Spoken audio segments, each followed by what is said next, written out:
King ने एक emergency meeting बुलवाई थी क्योंकि नॉर्थर्न टेरिटरी और वेस्टर्न टेरिटरी यानी कि दोनों ही सरहदों पर दुश्मनों ने हमला कर दिया था। किंग कहते हैं कि नॉर्थर्न टेरिटरी में तो हान आर्मी सरहद को प्रोटेक्ट कर रही है, अब हमें वेस्टर्न टेरिटरी के बारे में सोचना चाहिए।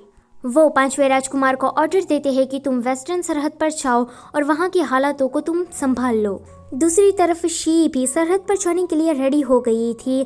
जब वो अपने घर को छोड़कर जा रही थी तब जोंग यू उसे मिलने के लिए आता है। वो कहता है कि तुम खुद को प्रोटेक्ट रखना और जिंदा वापस लौट कर आना। शी उसे कहती है कि वांगर तुम मेरी चिंता क्यों कर रहे हो, मैं इतनी जल्दी नहीं मरने वाली। ये सुनकर जोंग यू उसे गले लगा लेता है। आगे शी वहाँ से चली जाती है।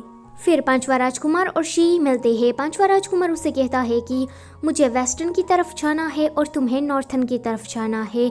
भले ही आज हमारे रास्ते अलग अलग हो, पर जब हम लोग युद्ध जीत कर वापस लौटेंगे तब हम दोनों शादी कर लेंगे। पांचवें राजकुमार की इस बात से शी भी अग्री करती है।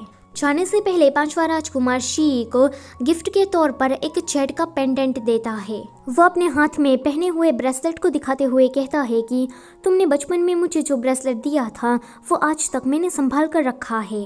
अब हम दोनों के ही पास एक दूसरे की एक एक निशानी है। फिर वो दोनों ही सरहद पर जाने के लिए निकल पड़ते हैं। शी आकर अपने डैड से मिलती है। उसके डैड अभी युद्ध लड़ने के लिए स्ट्रेटेजी बना रहे थे। फिर युद्ध शुरू हो जाता है।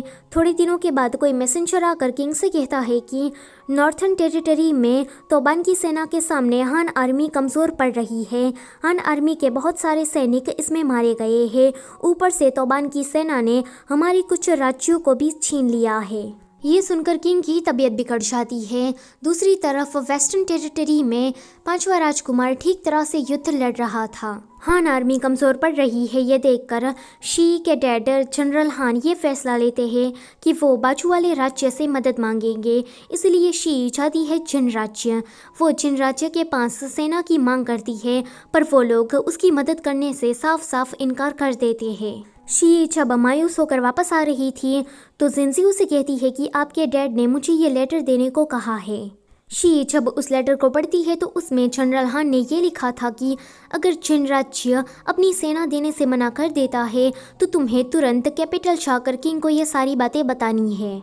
अगर तुम्हें कोई ये कहे कि हान आर्मी नॉर्थर्न टेरिटरी में पूरी हार गई है, फिर भी तुम्हें यहाँ वापस लौट कर नहीं आना है और किंग के पास जाना है। शी समझ जाती है कि उसकी हान आर्मी खतरे में है। वो जाने लगती है अपनी डैड की मदद करने के लिए, तो जिनजी उसे रोकती है कि आप नहीं जा सकती, आपको जनरल हान के लास्ट ऑर्डर को फॉलो करना होगा। ये सुनकर शी जिनजी को बेहोश कर देती है और वहाँ से अकेले ही तोबान की सेना से लड़ने के लिए चली जाती है। यहाँ पर युद्ध अभी भी चालू था। जनरल हान अपनी तरफ से पूरी कोशिश कर रहे थे। जैसे ही जनरल हान पर कोई खतरा आता है तो इंजी उसे बचा रही थी एंड इसी चक्कर में इंजी अपनी जान गंवा देती है। इंजी के मरने के बाद कोई आकर जनरल हान को भी मार देता है। जब शी बैटलफील्ड में पहुंचती है तो उसकी हान आर्मी अब लाशों में तब्दील हो गई थी। वहां पर एक हान आर्मी का ट्रूप बच गया था। वो लोग शी के पास आकर कहते हैं कि अब जनरल हान इस दुनिया में नहीं रहे, वो राज्य को बचाते हुए शहीद हो गए हैं। ये सुनकर शी उस पर गुस्सा करती है। वो कहती है कि 60,000 सैनिक थे, पर फिर भी जनरल हान ऐसे कैसे मर गए। वो लोग उसे कहते हैं कि अब आप ही हमारी आखिरी उम्मीद हो, तो जनरल हान शी आपको अब कैपिटल वापस लौट जाना चाहिए। शी कहती है कि बिल्कुल भी नहीं, मैं उस तोबान की सेना को मारे बिना यहाँ से नहीं जाऊंगी। तभी ही वहाँ पर तोबान की सेना आ जाती है। यहाँ पर फिर से लड़ाई शुरू हो जाती है। शी तोबान के जनरल पर तीरों से वार करती है। इससे वो जनरल काफ़ी ज़्यादा गुस्से में आ जाता है। वो अपने गार्ड्स को ऑर्डर देता है कि जल्दी से हान शी को जिंदा पकड़ो। बहुत सारे लोग मिलकर शी को टारगेट बनाते हैं। शी अपना सेल्फ डिफेंस कर रही थी, पर जब शी को ये पता लगता है कि उसके हान आर्मी के जो भी बचे कुचे सैनिक थे वो भी अब जिंदा नहीं है, तो ये देखकर शी क्लिफ से नीचे कूदकर अपनी जान दे देती है। कोई आकर किंग को ये कहता है कि नॉर्थर्न टेरिटरी में हम युद्ध हार गए हैं। ये सुनकर किंग को हार्ट अटैक आ जाता है। यहाँ वेस्टर्न टेरिटरी में पांचवें राजकुमार को भी ये न्यूज़ मिल जाती है कि हान आर्मी अब नहीं रही। जनरल हान और हान शी अब मर चुके हैं। दूसरी तरफ जोंग्यू को जब ये बात पता लगती है तो वो शी की लाश को ढूंढने के लिए जाने लगता है। प्राइम मिनिस्टर आकर उसे रोकने की भी ट्राई करते हैं, पर आज तो जोंग्यू उसकी एक बात को भी नहीं सुनता। दरअसल में जोंग्यू को ये लग रहा था कि शी ने जिस क्लिफ से जान दी वहाँ नीचे नदी है, तो क्या पता शी जिंदा भी हो सकती है। एंड जोंग्यू का ये शक सही निकलता है। शी को वहाँ पर रहने वाले किसी विलेजर ने बचा लिया था। शी को जब होश आता है तो वो उस विलेजर का थैंक यू कह रही थी। वो आंटी जब उसे पूछती है कि तुम कौन हो एंड तुम इतनी बुरी तरीके से घायल क्यों थी, तो शी कहती है कि मैं कौन हूँ, मुझे कुछ भी याद नहीं है।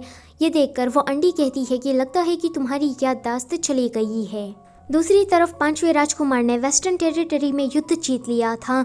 अब वो नॉर्थर्न टेरिटरी में आता है एंड तौबान के उस जनरल को मारकर वहाँ पर भी जीत हासिल करता है। एक महीना इसी तरह से बीत जाता है। शी अब उस औरत के घर से विदाई लेती है और कहती है कि मुझे बाहर जाकर जानना है कि मेरी फैमिली कहाँ पर है, मैं कौन हूँ। वो औरत कहती है कि मैं आशा रखती हूँ कि तुम्हें ये जल्दी ही पता लग जाए। जोंग्यू शी को ढूंढने में बहुत ही ज़्यादा मेहनत लगा रहा था, पर उसे कुछ भी हासिल नहीं होता। जोंग्यू लास्ट में थक जाता है। वो कहता है कि शी अब तुम कहाँ पर हो। तभी ही प्राइम मिनिस्टर के कुछ लोग आकर उसे पकड़ कर ले जाते हैं। दूसरी तरफ शी ने सू फैमिली के यहाँ पर मेड का काम करना शुरू कर दिया था। जब सू फैमिली वालों को पता लगता है कि शी की याददाश्त चली गई है तो वो लोग उसे एक नया नाम दे देते हैं, सूलान। शी इस नाम को लेकर काफ़ी ज़्यादा खुश हो जाती है। शी को मार्शल आर्ट आता था, इसलिए सू फैमिली वाले अपनी डॉटर मिस सू को शी के साथ कैपिटल भेजते हैं। 2 महीने ऐसे ही बीत जाते हैं। कैपिटल में लोग जश्न मना रहे थे क्योंकि उन लोगों ने युद्ध को जीत लिया था, पर पांचवा राजकुमार खुश नहीं था। पांचवा राजकुमार शी को ढूंढने की कोशिश अभी भी जारी रखता है। प्राइम मिनिस्टर जोंग्यू को समझा रहे थे कि तुम्हें मिस सू से शादी करनी ही होगी। जोंग्यू कहता है कि मैं नहीं करने वाला, आप मेरी शादी में भी ज़रूर कोई पॉलिटिक्स कर रहे होगे। प्राइम मिनिस्टर कहते हैं कि हाँ, मैं पॉलिटिक्स कर रहा हूँ एंड ये मैं तुम्हारे भले के लिए कर रहा हूँ, क्योंकि हाल ही में ही पांचवा राजकुमार जीत हासिल करके आया है, तो ज़रूर किंग खुश होकर उसे क्राउन प्रिंस बना देंगे।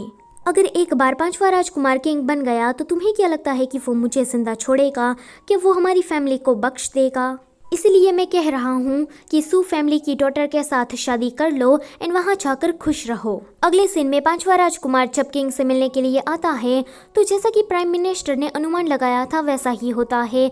किंग खुश होकर पांचवें राजकुमार को क्राउन प्रिंस घोषित कर देते हैं, पर साथ ही साथ में वो उसे ये भी कहते हैं कि अगर वो राजगद्दी पर बैठता है तो उसे अपनी सौतेली माओ और भाइयों को जिंदा छोड़ना पड़ेगा, वो कभी भी उसे हर्ट नहीं करेगा। पांचवा राजकुमार इस कंडीशन को अग्री करता है। तो वीडियो होती है यहीं पर ही ख़त्म। जाने से पहले लाइक, शेयर और चैनल को सब्सक्राइब ज़रूर कर देना। Thank you for watching.